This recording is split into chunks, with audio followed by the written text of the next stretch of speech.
शासनाच्या विविध योजना ह्या लाभार्थ्यांपर्यंत पोहोचवण्यासाठी महाराजस्व अभियान आमदार राजळे। शेवगाव तालुक्याच्या हातगाव येथे महाराजस्व मेळावा।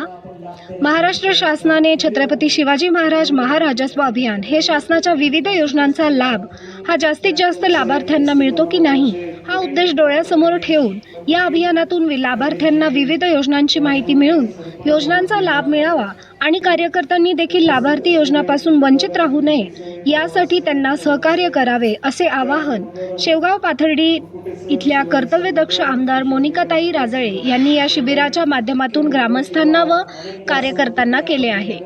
शासनाच्या विविध विभागांतर्गत क्षेत्रीय स्तरावर ग्रामीण भागात सर्वसामान्य जनता, शेतकरी, विद्यार्थी व महिला यांचे शासनाच्या विविध विभागाशी संबंधित दैनंदिन प्रश्नाचे निराकरण करणे व जनतेच्या तक्रारी सत्वर निकाली काढणे तसेच महसूल प्रशासन अधिक लोकाभिमुख, कार्यक्षम व गतिमान करण्यासाठी राज्यातील प्रत्येक जिल्ह्यातील तालुक्यांमध्ये मंडल स्तरावर छत्रपती शिवाजी महाराज महाराजस्व समाधान शिबिराचे आयोजन केले जात आहे। शेवगाव तालुक्याच्या 8 मंडल विभागात शेवगाव पाथर्डीच्या कर्तव्यदक्ष आमदार मोनिकाताई राजळे यांच्या अध्यक्षतेखाली शिबिराचे आयोजन करून शासनाच्या विविध योजनांचा लाभ हा लाभार्थींना मिळावा हाच उद्देश डोळ्यासमोर ठेवून शासनाच्या या अभियानाला लाभार्थींकडून उत्तम प्रतिसाद मिळत आहे।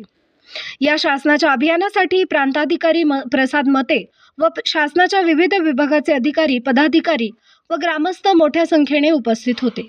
पांडुरंग निंबाळकर, अहिल्यानगर, शेवगाव।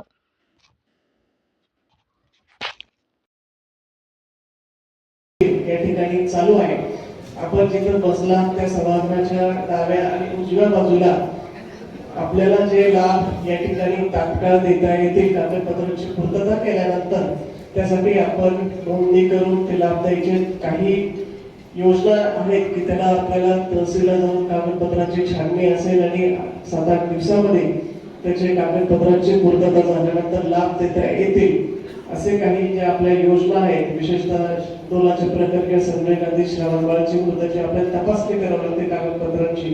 पण जे शक्य आज या ठिकाणी आहे ते निश्चितपणे याचा लाभ देईल। आपण सर्व लाभार्थ्यांना या ठिकाणी विनंती आहे की कार्यक्रम झाल्यानंतर हे शिबिर 5 वाजेपर्यंत चालू आहे। आपापल्या गावातील सरपंच असतील त्यांनी लाभार्थ्यांना या ठिकाणी शिबिरामध्ये येण्याची आपण निरोप देऊन या ठिकाणी या शिबिराचा लाभ घ्यावा।